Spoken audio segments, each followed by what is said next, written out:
อดสาเยินกินคาตังขิงอดสาเยินกินลิงตังกระต่ายอดสาฟังผู้หายสามพ่อผู้เพิ่นดีได้ยินข่าวว่าออกตนญาติโยมได้พากันมาร่วมบุญกฐินดังนั้นแล้วการเฮ็ดบุญกฐินเขาก็ต้องเข้าใจก่อนเข้าใจเรื่องในบุญกฐินว่ามันคือหยังนะโมตัสสะภะคะวะโตอะระหะโตสัมมาสัมพุทธัสสะนะโมตัสสะภะคะวะโตอะระหะโตสัมมาสัมพุทธัสสะนะโมตัสสะภะคะวะโตอะระหะโตสัมมาสัมพุทธัสสะกาเลทะทันติสัพพัญญาวะทัญญูปีตะมัชฌลากาเลนะทินนังอลิเยสุอุจุภูเตสุตาทิสุติติขอนอบน้อมแด่พระผู้มีพระภาคเจ้าผู้เป็นบรมครูของเทวดาและมนุษย์ทั้งหลายขอถวายความเคารพและขอโอกาสพระครูปัญญาสารกิจเจ้าคณะอำเภอหนองหินและพร้อมทั้งพ่อแม่ครูบาอาจารย์พระมหาเถรานุเถระด้วยความเคารพอย่างสูงยิ่งครับกับผมขอเจริญสุขเจริญธรรมไปยังท่านสาธุชนคนใจบุญทั้งหลายทั้งหญิงและชายเพื่อความสุขสบายขอให้ท่านทั้งหลายจงเอามือลงฟังธรรมด้วยความเคารพบ่นบก็ได้เด้อแม่อ้อมาแต่ไก่พุละเมืองบึงกาฬเคยไปจักเทื่ออยู่บ่บ่ไปก็ไปแน่เด้อคันบ่ไปก็เหตุว่ามาช้าจักหน่อยมื้ออื่นเป็นงานบุญกฐินอาตมาช่วงนี้มีแต่งานกฐินมื้อนี้เป็นมื้อโฮมมื้ออื่นเป็นมื้อทอดตั้งแต่ตื่นขึ้นมาก็จนแล่นไปแล่นมาแน่เจ้าของก็ทำภาระหน้าที่เอาตนญาติโยมดังนั้นก็เลยยากจักหน่อยใช้เวลาเดินทางมานี่ก็5ชั่วโมง200กว่ากิโลก็เลยดนก็เลยอายครูบาอาจารย์เพิ่นเลยมาฮอดมื้อฮอดค่ำก็บ่เป็นหยังเด้อออกตนญาติโยมเนาะอดสาเยินกินคาตังขิงอดสาเยินกินลิงตังกระต่ายอดสาฟังผู้หายสามพ่อผู้เพิ่นดีได้ยินข่าวว่าออกตนญาติโยมได้พากันมาร่วมบุญกฐินดังนั้นแล้วการเฮ็ดบุญกฐินเขาก็ต้องเข้าใจก่อนเข้าใจเรื่องในบุญกฐินว่ามันคือหยังบางคนสิเข้าใจว่าเป็นหยังเพิ่นคือเอิ้นกฐินมันเป็นหมากไม้บ่มันสิเอามาทอดกินได้บ่เป็นหยังเขาคือเอิ้นทอดกฐินกฐินในที่นี้มันคือหยังคันเว้าโดยสรุปทั่วไปแล้วกฐินเนี่ยแปลว่าไม้สะดึงคันเอิ้นตามบ้านเฮาก็คือเป็นหยังเพิ่นคือเอิ้นว่าไม้สะดึงเพื่อเอามาขึงเอ็ดอิหยังเอามาขึงเพื่อมาเย็บแต่ก่อนในครั้งพุทธกาลเนี่ยเพิ่นได้ผ้ามาเพิ่นก็สิเอามาขึงมาตัดมาเย็บมาย้อมทางบาลีเพิ่นเอิ้นว่ากฐินอ่าคันย้อนเข้าไปแล้วในครั้งพุทธกาลเนี่ยมีภิกษุนี่30รูป30องค์ปรารถนาอยากไปหาพระพุทธเจ้าแต่ว่าไปบ่ฮอดฝั่งจากเมืองสาเกตมาเมืองสาวัตถีบ่ทันฮอดพระพุทธเจ้าเข้าพรรษาก่อนบัดนี้เมื่อออกพรรษาฝนก็ตกก็เลยพากันตั้งหน้าตั้งตามาคือเก่าในขณะที่เดินทางมาแล้วมันไกลเพื่อสิมาหาพระพุทธเจ้าได้6โยชน์โยชน์หนึ่งมี16กิโลไล่เบิ่งเอาเด้อ มีจักกิโลสมัยก่อนเพิ่นมีแต่ย่างฝนก็ตกนำแน่บางองค์บางท่านก็ได้เหยียบจีวรแน่ย่ำจีวรแน่บัดนี้มันเปื้อนมันเปอะบางเทื่อก็ขาดแน่เมื่อมาหาพระพุทธเจ้าเพิ่นก็เลยเห็นและด้วยความอีตนอีดูสงสารออกตนญาติโยมเพิ่นเห็นและอีตนอีดูสงสารแล้วเพิ่นก็เลยมีพุทธานุญาตขึ้นในเรื่องกฐินนี่ล่ะบัดนี้คันเว้าไปแล้วนี่หั่นเรื่องของกฐินนี่อานิสงส์ของพระเพิ่นว่าคันมีอานิสงส์ก็ส่วนมากก็สิมีแต่อานิสงส์ของพระแต่โดยอานิสงส์ของโยมก็บ่มีดอกในพระไตรปิฎกแต่ว่าเพิ่นเทียบเคียงเอาบัดนี้หั่นให้ออกตนญาติโยมนี่ให้ได้พากันเข้าใจว่าการถวายกฐินเนี่ยถวายกฐินนี่ความสำคัญของกฐินคักๆเลยนี่คือเป็นเรื่องของผ้าแล้วอย่างอื่นล่ะเป็นหมากหมากแตงหมากนั่นหมากนี่ที่เป็นสิ่งของต่างๆนี่แม้แต่เงินเป็นร้อยล้านพันล้านก็อย่าสิ่งของเหล่านั้นนี่เป็นบริวารแต่ว่าเว้าโดยตามหลักแล้วในพระไตรปิฎกแล้วกฐินนี่เป็นเรื่องของผ้าบัดนี้ในไตรจีวรหนึ่งเนี่ยอย่างเช่นทุกท่านทุกคนเห็นอยู่หน้านะไตรจีวรหนึ่งเนี่ยเขาเป็นหยังคือเอิ้นว่าผ้าไตรผ้า3ผืนเขาเลยเอิ้นว่าผ้าไตรมีหยังแน่มีสบงมีจีวรมีสังฆติใน3ไตรนี่แหละต้องเลือกผืนใดผืนหนึ่งเป็นกฐินเพิ่นเลยเอิ้นว่าต้องอธิษฐานเอาอันใดอันหนึ่งนี่เป็นกฐินบ่ว่าสิเป็นจีวรบ่ว่าสิเป็นสบงบ่ว่าสิเป็นสังฆติทั้งหลายทั้งหมดเนี่ยก็เลือกเอาดังนั้นบัดนี้ผ้ากฐินเนี่ยให้ออกตนญาติโยมนี่พากันได้เข้าอกเข้าใจแล้วบัดนี้หันมันสิมีคำหนึ่งพระเพิ่นสิมักใช้คำว่าใดดังที่อาตมาได้ยกสุภาษิตขึ้นคำว่าหยังกาเลทะทันติเฮาไปบ้านใดก็อย่าแล้วแต่มีแต่พระเพิ่นว่ากาเลทะทันติหลังจากทอดแล้วเนี่ยกาเลทะทันติสปัญญาวทันโยวีตมาจลากาเลนะทินนังเนี่ยบางคนนี่ก็ฟังอยู่จักแปลว่าหยังฟัง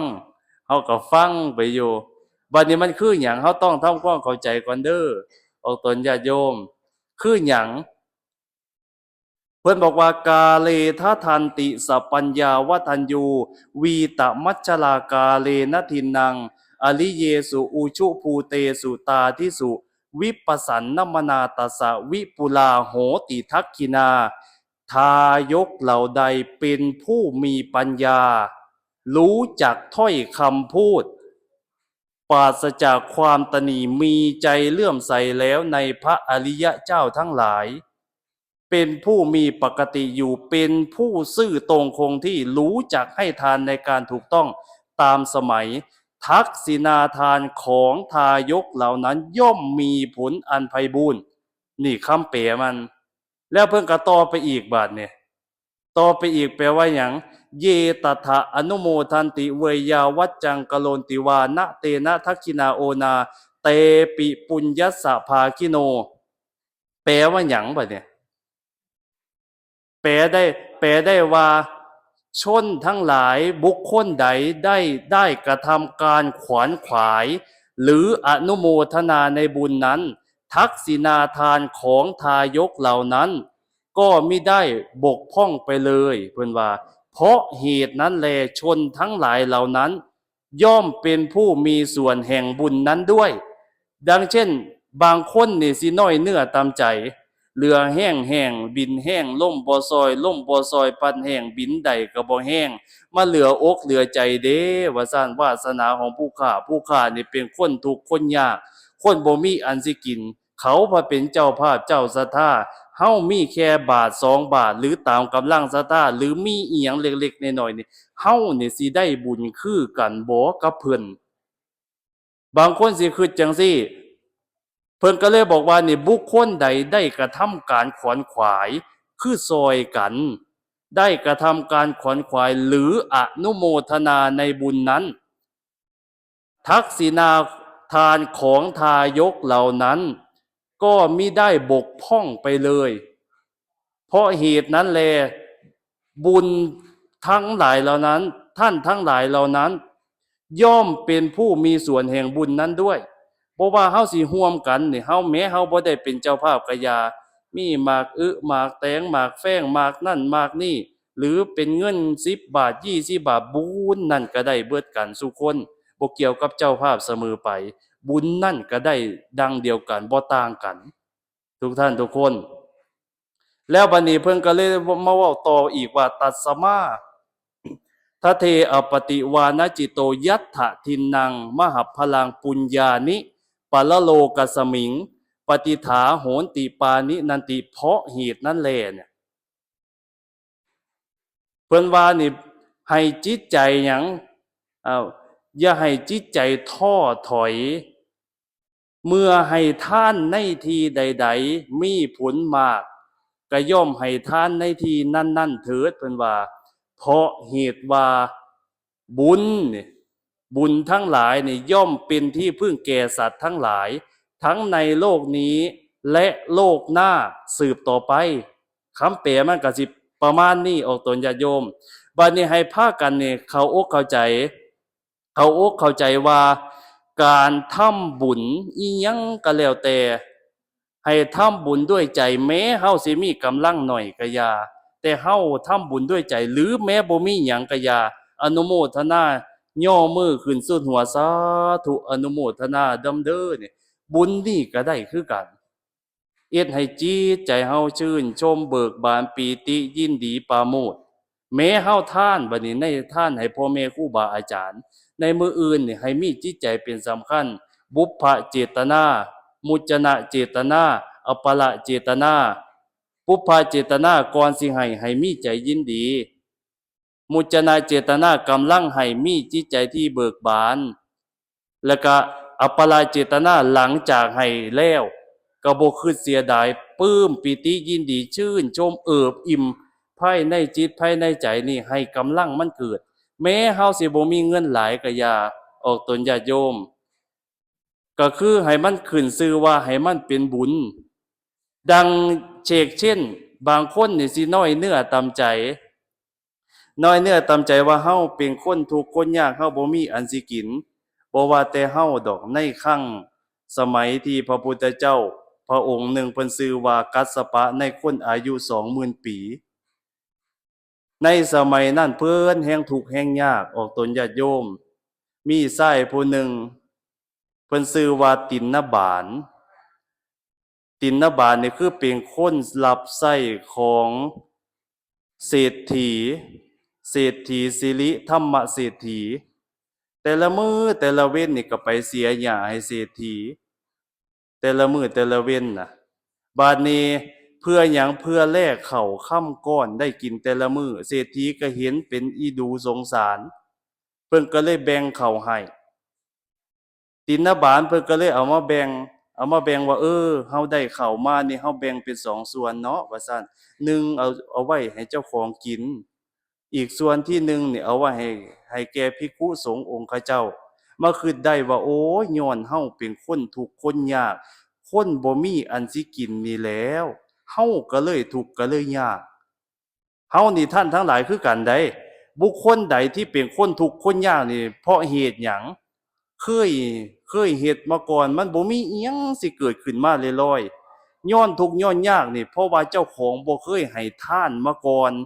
เป็นคนขี้ทีบ่เคยให้ทานเจ้าของมาก่อนก็เลยเป็นคนทุกข์คนยากนายติณบาลก็เลยคิดได้ว่าโอ้ยเฮาเนี่ยเป็นคนทุกข์คนยากบ่มีอันสิกินเนาะเพิ่นว่าก็เลยคือว่าบัดนี้เด้อเฮานี่สิตั้งใจทานก็เลยขั้นแรกได้ข้าวมาก็มาถวายทานแก่ภิกขุสงฆ์แล้วก็อีกส่วนหนึ่งก็เอาไว้ให้เจ้าของกินเบิดจากนั้นแล้วเพิ่นก็เลยคิดได้ยินข่าว ได้ยินข่าวว่าหัวหน้าของเพิ่นหรือสิริธรรมเศรษฐีนี่สิเฮ็ดบุญกฐินใหญ่ว่าซั่นมาคิดพิจารณาในตัวเจ้าของได้ว่าโอ้ยว่าซั่นเฮานี่เป็นคนทุกข์คนยากเฮานี่สิเอาอิหยังน้อมาให้เพิ่นจักสิเอาอิหยังคิดไปคิดมาแล้วคิดบ่ได้จักอย่างคิดไปคิดมาแล้วเพราะว่าเป็นคนทุกข์คนยากก็เลยแนมไปเบิ่งพางกายเจ้าของว่าโอ้ยเฮาก็ยังมีอยู่มีหยังมีสุดมีสุดเสื้อผ้าเนี่ยมีส่งมีเสื้อเนี่ยก็ซั่นเอาส่งเสื้อเฮานี่ไปขายเป็นไดว่าซั่นเอ้าถามในใจเจ้าของเอ้าแล้วโตเฮานี่สินุ่งหยังบ่นุ่งหยังหาผ้าใบไม้มาปิดเอาว่าซั่นตัดสินใจจังซั่นได้เลยถอดสุดถอดเสื้อออกไปขายย่างไปตามตลาดย่างไปขายด้วยราคาหามาซกถ้าเป็นโยมยายยายสิซื้ออยู่บ่โยมยายอันนี้เพิ่นก็ไปขายตามตลาดว่าเอาอยู่บ่สุดนี่เสื้อนี่ส่งเสื้อผ้านี่เอาอยู่บ่ว่าซั่นเพิ่นก็ถามไปตลอดถามไปตลอดก็บ่ได้บัดนี้เพิ่นก็เลยขายไปหั่นแหละแม้บ่ได้ก็สิอยู่หั้นแหล้วว่าซั่นก็ขายไปแต่เรื่อยตามท้องตลาดน่ะในที่พาท้องตลาดนั่นแหละเพิ่นหาใบไม้มาปกปิดสิ่งอุจจาตาออกตนญาติโยมบัดนี้ก็เลยมีผู้หนึ่งมาซื้อเอาในราคาหามาซกเมื่อเพิ่นได้เงินมาเนี่ยในราคาหามาซกแล้วเพิ่นก็เลยว่าเฮาได้เงินมานี่เฮาสิเอาไปซื้อหยังน้อ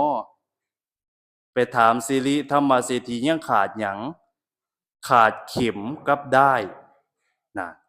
ขาดเข็มกับด้ายเท่านั้นเพิ่นก็เลยไปซื้อเข็มกับด้ายเอามาเฮ็ดเป็นกองในบุญกฐินของเฮานี่คือกันบ่ว่าสิเป็นสิ่งของต่างๆบ่ว่าสิเป็นน้ำเป็นในเป็นหมากหมากแตงหมากนั่นหมากนี่นี่เฮาก็เป็นผู้มีส่วนร่วมหรือเป็นการบอกบุญของเขาเนี่ยบอกบุญว่าวัดนั่นเด้อสิมีบุญวัดนี้เด้อสิมีบุญอันนี้ก็เป็นบุญกันเบิดออกตนญาติโยมนายตินบาลคือกันก็เลยเอาเข็มนั่นแหละไปร่วมกับกองบุญเมื่อไปร่วมแล้วมื้อนั้นเพิ่นก็ทอดโดยคณะที่เพิ่นได้ไปนำเศรษฐีล่ะสิริธรรมเศรษฐีน่ะโดยที่เพิ่นได้ไปนำน่ะบัดนี้เขาก็พากันแห่เขาก็เบิ่งเพิ่นเขาก็ทั้งหัวแน่ก็มีเขาไปเว้าจังซั่นบัดนี้เพื่อหยังบอกเพิ่นน่ะบ่มีสุดนุ่งเพิ่นน่ะบ่มีสุดนุ่งเอาผ้านี่ปิดเบิดปิดส่วนล่างแต่ซังเทิงนี่บ่ได้ใช้เพราะว่าย้อนเจ้าของเป็นทุกข์เป็นยากขายสุดไปแล้วบ่มีสุดนุ่งเผลอไปแห่นำหมู่คนก็แซวกันนำแน่แท้บ้านแท้เมืองก็ซากันนำแน่บัดนี้ในความดีย้อนความดีตัวนี้ล่ะความก็เลยร้อนคนที่เฮ็ดบุญหรือเฮ็ดดีแล้วบ่ได้ดีนี่มันเลยร้อนไปฮอดเทวดาพู้นเด้ออกตนญาติโยมเทวดาทั้ง6ชั้นนี่ก็เลยมาแซ่ซ่องสาธุการเกิดขึ้นเรื่องกันเลยพากันซากันลือกันว่าเสียงอีหยังสาธุการดังๆนี่ทั่วพื้นปฐพีนี่ไทบ้านไทเมืองก็ซากันว่าโอ้เขามาสาธุนายตินบาลเรื่องก็เลยไปฮอดพระราชาพระราชาก็เลยถามคร่าวๆว่าเป็นจังไดทุกข์ยากอีหลีบ่อยากเห็นอยากขอร่วมบุญร่วมกุศลนี่นำว่าซั่นอยากขอร่วมบุญร่วมกุศลทั้งหลายแลเนี่ยนำเพิ่นก็เลยบอกว่าคันอยากร่วมนำก็ได้อยู่เพิ่นก็เลยสาธุอนุโมทนานำขนาดพระราชาออกตนญาติโยมหลังจากนั้นแล้วจากนายตินบาลเนี่ยเป็นคนทุกข์คนยากก็เลยกลับกลายมาเป็นเศรษฐีย้อนพระราชามอบสิ่งของให้เป็นม้าเป็นช้างเป็นงัวเป็นควายเป็นของมีค่าก็เลยเป็นเศรษฐีทุกท่านทุกคนดังนั้นแล้วเนี่ยการเฮ็ดบุญอิหยังต่างๆเนี่ยเฮาก็หวังได้เฮาบ่เห็นโตเห็นตนอยู่แม่นบ่ล่ะบุญเฮาบ่เห็นโตเห็นตนแต่ว่าเมื่อเฮาเฮ็ดไปแล้วนี่ให้มันสุขใจภายในเจ้าของแม้สิมีทรัพย์น้อยก็อย่า แม้สิมีทรัพย์หลายก็อย่าให้เฮานี่เพิ่มกำลังของเฮาก็คือบ่แม่นกำลังของทรัพย์กำลังของปัญญาให้ฮู้เรื่องบุญเรื่องกุศลต่างๆแล้วก็ให้มีจิตใจเจตนาเป็นสำคัญมโนปุพพังคมาธัมมามโนเศรษฐามโนมยาสิ่งทั้งหลายทั้งมวลนี่ล้วนมีใจเป็นใหญ่เพิ่นว่ามีใจเป็นกลางมีใจเป็นที่บริสุทธิ์แล้วก็มาสำเร็จได้ด้วยใจดังนั้นบทสรุปโตท้ายม่วนเนี่ยเพิ่นก็เลยบอกว่าบุญเนี่ยย่อมเป็นที่พึ่งแก่สัตว์ทั้งหลายทั้งในโลกนี้และโลกหน้าสืบต่อไปเฮาก็หวังอาศัยเพิ่งบุญเพราะว่าการล่วงลับดับขันของเฮาตายไปเนี่ยเฮาก็ต้องได้อาศัยสิ่งที่ไปนำเฮาได้เนี่ย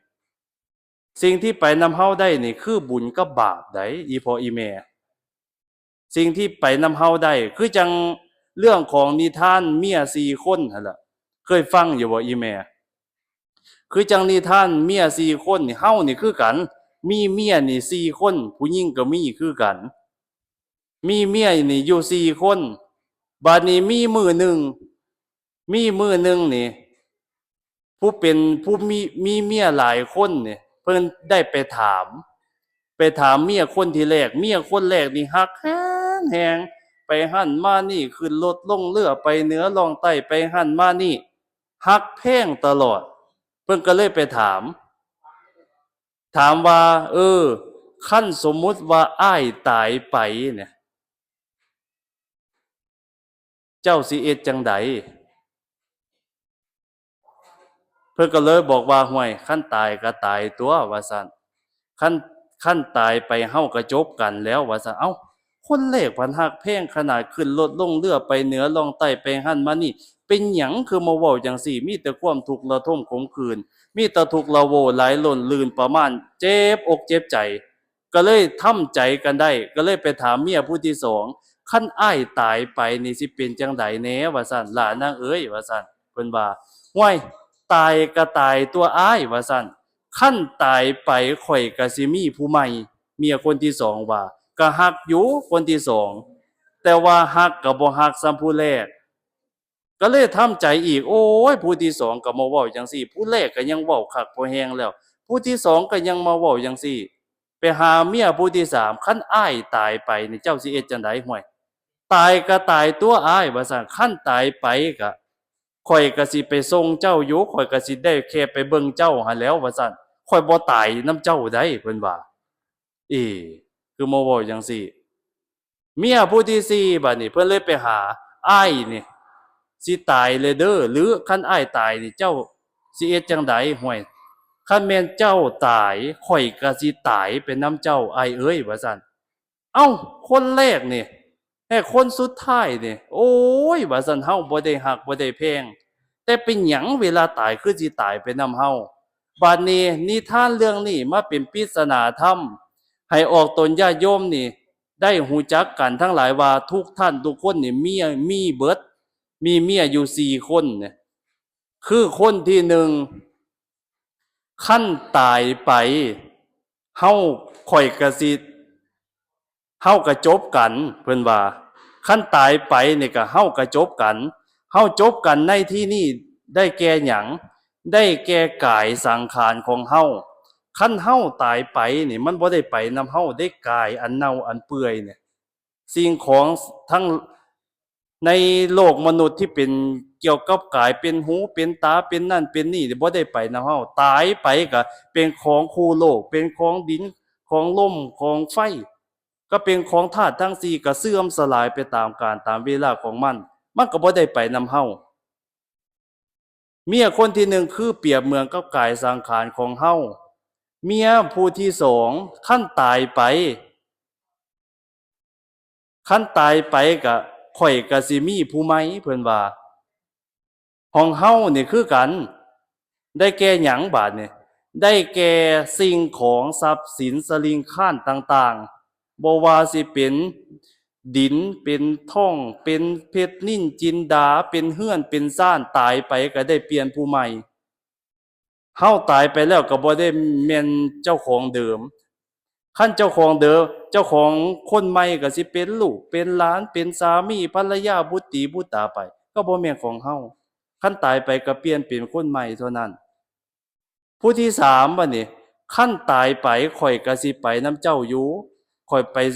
ได้แค่ไปส่งเพิ่นว่าคันตายไปนะข่อยแต่ข่อยบ่ตายนำเจ้าได้แก่หยังบาดเนี่ยได้แก่สามีภรรยาบุตรีบุตราญาติพี่น้องทั้งหลายเป็นหยังบ่เวลาเฮาไปจุดศพนี่บ่มีผู้ใดโดดเข้ากองฟ้อนตายไปนำกันจักคนอย่างหลายก็ร้องไห้ให้เศร้าโศกเสียใจซื่อๆร้องไห้เศร้าโศกเสียใจบ่กี่มื้อก็เซาบ่มีผู้ใดโดดเข้ากองฟ้อนตายไปนำกันซื่อๆได้แค่ไปส่งออกตนญาติโยมแต่ว่าเมียผู้สุดท้ายสำคัญที่สุดคันตายไปข่อยก็สิไปนำเจ้าได้แก่หยังได้แก่บุญกับบาปอุโภปุญญัญจะปาปัญจะยังมัจโจกุลุเตอิทะผู้ที่ทำบุญและบาปใดๆในโลกนี้เมื่อผู้นั้นตายไปตันหิตัสสะสะกังโหติตันจะอาทายขจติบุญและบาปนั้นแลย่อมเป็นของเขาผู้นั้นโดยแท้เขาย่อมได้รับบุญและบาปนั้นแน่นอนเพิ่นว่าไว้จังซั่นเพิ่นก็เลยคนโบราณเพิ่นก็เลยบอกว่าบุญบาปนี่เปรียบเหมือนดังเงานั้นไปตามเฮาสู่วันบ่มีเว้นคันเฮาผ้ามันลิ่นผ้ามันเต้นแลนผ้ามันแอนฟ้อนเงานั่นก็แอนน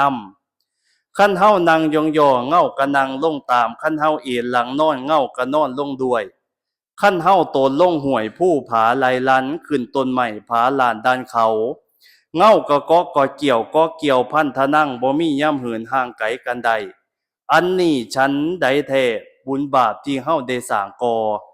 มันหักติดต่อกลน้ำสนผู้ทำสันแล้วพี่น้องเอ้ย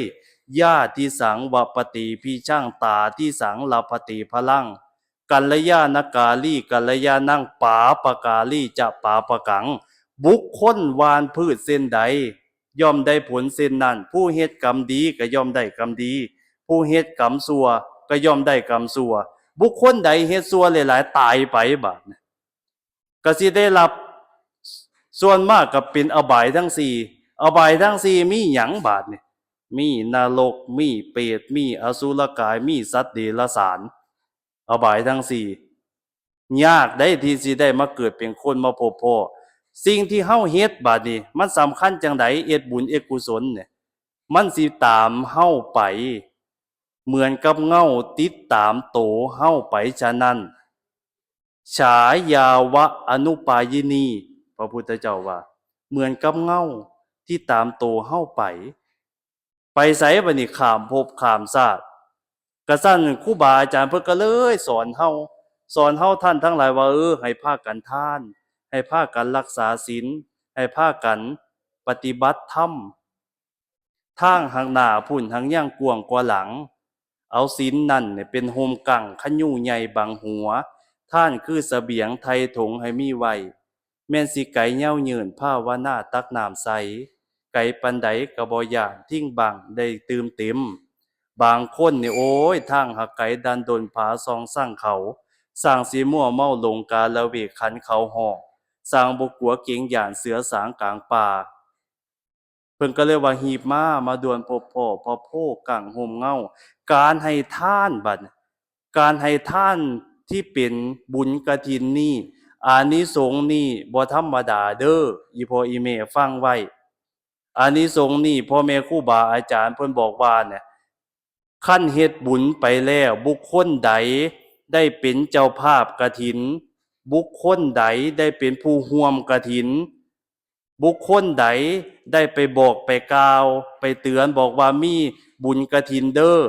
บุคคลใดได้บอกเล่าต่อกันบุคคลทั้งหลายทั้งที่เรามานี่ก็เป็นผู้ที่มีบุญเบิดตายไปสิได้คันตายไปแล้วนี่สิได้ไปเกิดเป็นเทวดาเพิ่นว่าเบิดจากเทวดา500ชาติ สิได้มาเกิดเป็นพระเจ้าจักรพรรดิอยู่500ชาติเบิดจากพระเจ้าจักรพรรดิอีก500ชาติ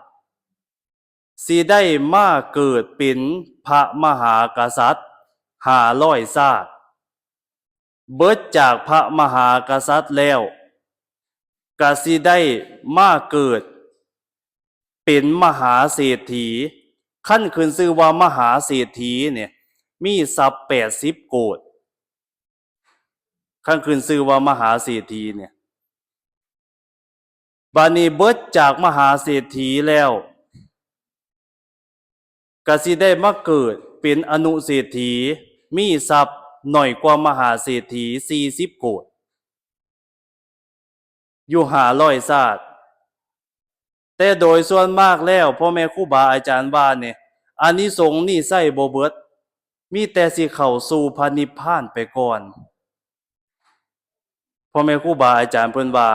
ดังนั้นแล้วโอ้แสดงว่าบุคคลใดได้กระทำเกี่ยวกับบุญกฐินนี่บ่ธรรมดา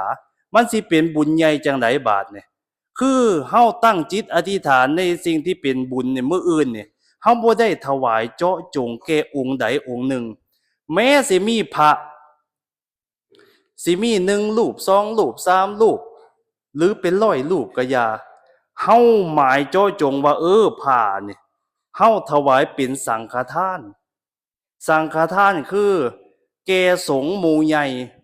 ทั่วทั้งสังฆมณฑลเฮาให้หมายเจาะจงจังซั่นแล้วบัดนี้คณะสงฆ์เมื่อเพิ่นรับไปแล้วเมื่อเพิ่นรับไปเพิ่นก็สิมาอุปโลกว่าโอ้บุคคลใดยังสิเหมาะสมที่สิได้รับกฐินนี้แม้สิมีผ้าเป็น100 ผืนก็อย่าต้องหาเอาผืนใดผืนหนึ่งมาเลือกแล้วก็ต้องหาพระภิกขุสงฆ์ผู้ที่สิได้รับภิกขุสงฆ์ผู้ที่สิได้รับบัดนี้ต้องฮู้จักธรรม8 ประการมีบุพกรเป็นต้นแล้วก็เป็นผู้ที่มีทรงศีลทางพระเพิ่นบอกว่าต้องมีศีลสุตาที่คุณมีสติปัญญาสามารถฮู้ธรรม8 ประการมีบุพกรเป็นต้นบุคคลนั้นจึงสมควรที่สิได้รับกฐินบ่แม่นมาเขียมาขาได้สิไปรับทั่วไปคันมาเขียมาขานี่รับไปก็บ่รู้เรื่องเรื่องหยังบัดนี้บุปกิจบุปกรณ์การพิณธุผ้าการปะผ้าการย้อมผ้าการอธิษฐานผ้าคือเกี่ยวกับผ้าทั้งเบิดนี่และการคล้องผ้าเนี่ยต้องรู้จักคันบ่รู้นี่มันก็บ่ได้อานิสงส์ออกตนญาติโยมดังนั้นแล้วให้ออกตนญาติโยมนี่พากันสำคัญท่านทั้งหลายว่าสิ่งที่ออกตนญาติโยมได้เอ็ดบุญในมื้อนี้เนี่ยถือว่าดีแล้วเด้อบุคคลใดได้กระทำบุญในเทื่อนี้เกิดชาติหน้าสันใดคำว่าความยากจนเข็ญใจความทุกข์ความยากอย่าได้บังเกิดมีเด้อสาธุเอานะแม่คือเงียบแท้ซะเนาะความทุกข์ความยากคันเกิดชาติใดคันแม่นเกิดมาเป็นคนให้ได้พบพ่อพระพุทธศาสนาและขาดบ่ได้คือความมั่งมีสีสุขเป็นมหาเศรษฐีกันทุกท่านทุกคนเด้อสาธุดังๆนะแม่ให้พระอินทร์พระพรหมได้ชื่นชมอนุโมทนานะแม่ซั่นดอกแล้วบัดนี้หั่นคั้นท่านไปแล้วก็อย่าได้ลังเลสงสัยว่าเฮาสิทานจักบาทก็อย่าบุญนี้ก็ได้คือเก่าเด้อทุกท่านทุกคนสาธุบัดนี้ฝากออกตนญาติโยมอีกเรื่องหนึ่งบัดนี้ฝากเรื่องใดบ่ฝากเรื่องหนึ่งก็คือการที่สิได้พบพ่อแม่ครูบาอาจารย์เนี่ยโอ้เป็นการยากซุมื้อนี่พระนี่หายากออกตนญาติโยมบางวัดก็มีองค์หนึ่งบางวัดก็เป็นวัดร้างก็มีแม่นอยู่บ่ทางนี้มีอยู่บ่ฮึมีคือกันเนาะบางวัดก็เป็น วัดห้างก็มีบางวัดก็บ่มีญาคูญาตาหาพระยากหาคนที่สิมาเบิ่งมาแย่งพระนี่ยากวัดใดที่มีพระหลายนี่โอ้คักเป็นตาน่าอนุโมทนานำเพิ่นเป็นตาน่าอ่อนซ้อนนำเพิ่นผู้มีอำนาจใช้กฎหมายข่มขีข่มเหงพระธรรมสั่งสอนของพระพุทธเจ้าก็ดีอยู่แล้วใช้กับกฎหมายนิติตุลาการข่ม บางองค์รับบ่ได้ก็สึกไปตะพึดตะพือในอนาคตภาคหน้า10ปี20ปีขนาดจักสิมีพระจักองค์ดังนั้นแล้วอาตมาก็เลยบอกว่าโอ้ยว่าซั่นคุมื้อนี้คันหาพระวัดใดหลายๆนี่ถือว่าดีออกตนญาติโยมแต่คุมื้อนี้มันบ่ค่อยมีพระให้พากันรักษาพระไว้เด้อทุกท่านทุกคนเพราะว่าพระก็หายากแล้วคนที่สิรักษาธรรมวินัยนี้ก็หายากมันบ่ค่อยมีได้ที่สิหาคนมาบวชยากออกตนญาติโยมดังนั้นให้พากันรักษาคันบ่รักษาแล้วก็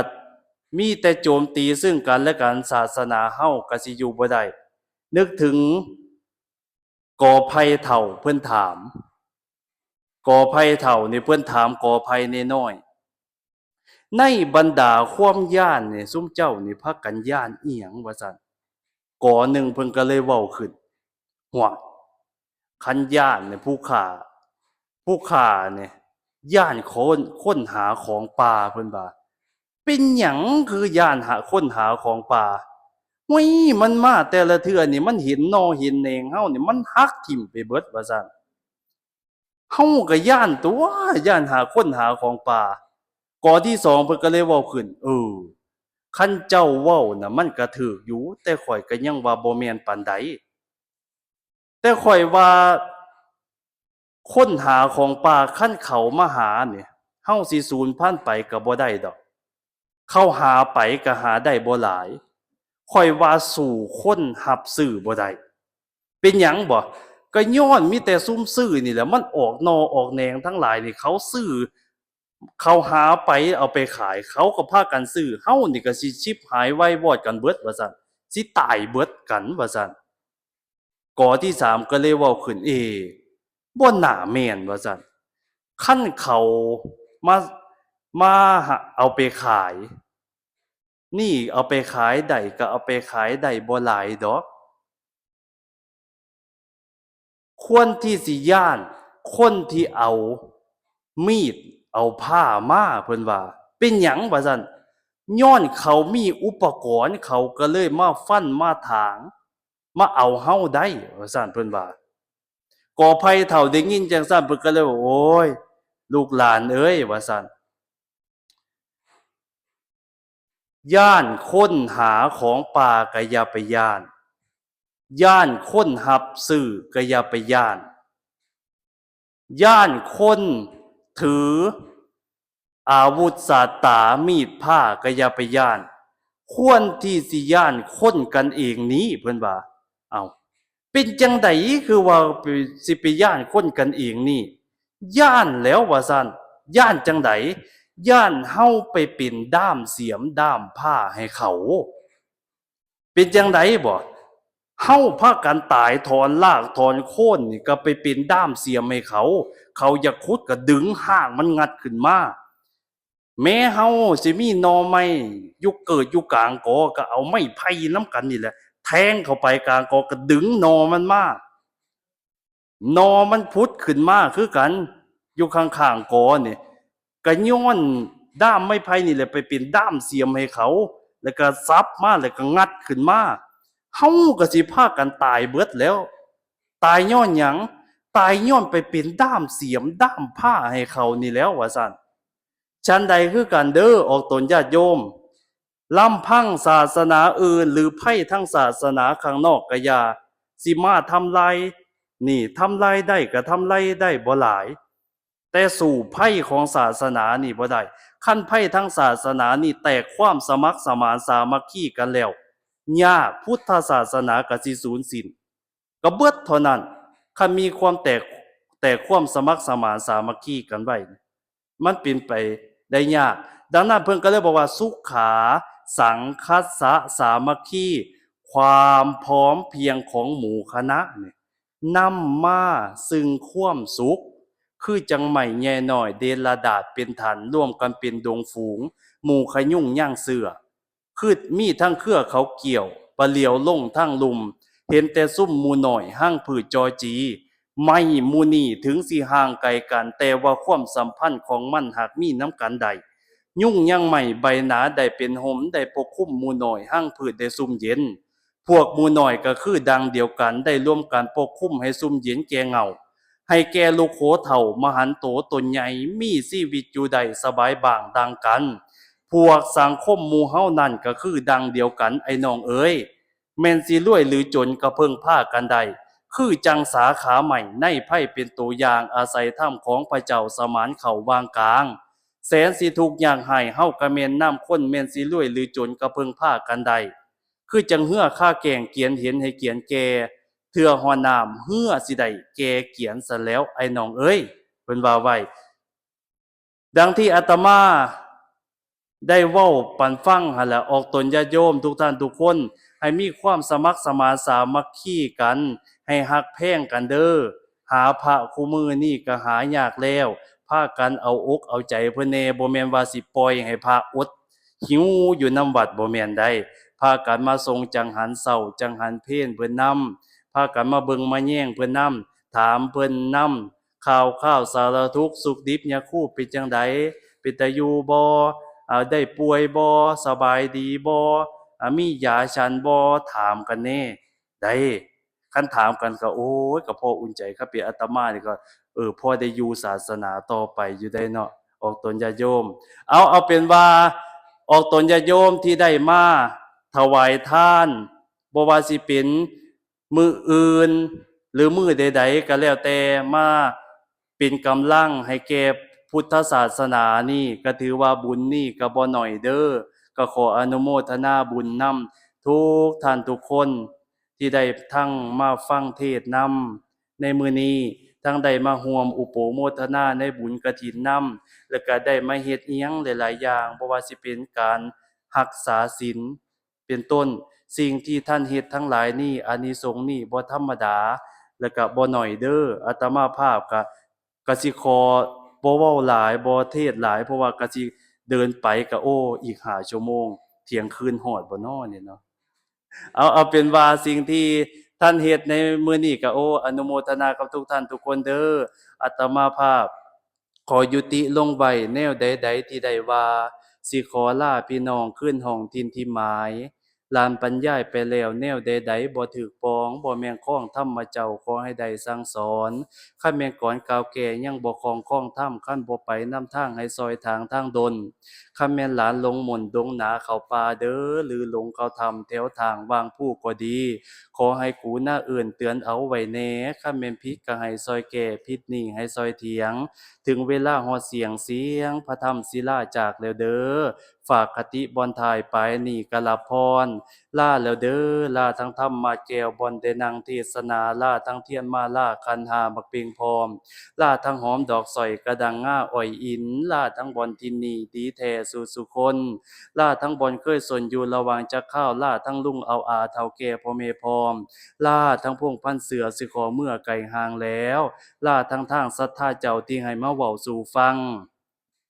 หลานได้นำเอามาให้คำใดๆพอพระองค์ทรงตรัสกล่าวพ่อได้เป่าบอกสี่เตือนขอแห่งตนหลานหักมาดนแล้วจนเวลาสิกลับตาวแล้วข้าวสิเดินดันดนไปหน้าย่านมันไกลแนวใดๆกะลาแล้วทรัพยอมได้น้อมเหนียวเด้อใจบ่เหี่ยวเหือนแห้งจังฟังซ้ำเทื่อสองเด้อ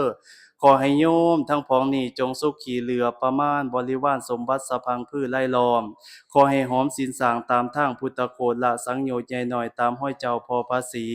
ทางโลกีมันจะต้องให้พูดพองดังท่องเจ้าสุขอุลาคณานับรับเงินคำกำแต่แบ่งให้หักแพงแบ่งปันหล่นให้หมู่คนได้หักต่อไปทางใดก็ได้พบพอนอกคนคำสัมปญาพุนเดอหากวาสนายังบกพร่องยังเที่ยวท่องในวัฏฏะสงสาร ขอให้บังเกิดเป็นมงคลจักรวาลได้พบผ่านสมเด็จพระพุทธองค์ได้พบพระปัจเจกองค์ผู้สูงล้ำได้พบพระธรรมและพระอริยสงฆ์ได้พบปราชญ์ผู้ปีชาปัญญายงทั้งซื่อตรงด้วยสัตยาและบารมีได้สิ่งใดขอให้ได้สุจริตทั้งผู้คิดบุญญาติธาตุทาสีจงปัดเปลืองเรื่องปัญญาวิชามีเจริญสีสุขสวัสดิ์พิพัฒนาขอให้ผลศีลทานตามปกปักขอให้เป็นที่รักมนุษย์สาขอให้เงินไหลนองทองไหลมาสมดังพรที่อาตมาว่ามาจงสำเร็จโดยทั่วกันทุกท่านทุกคนเทอ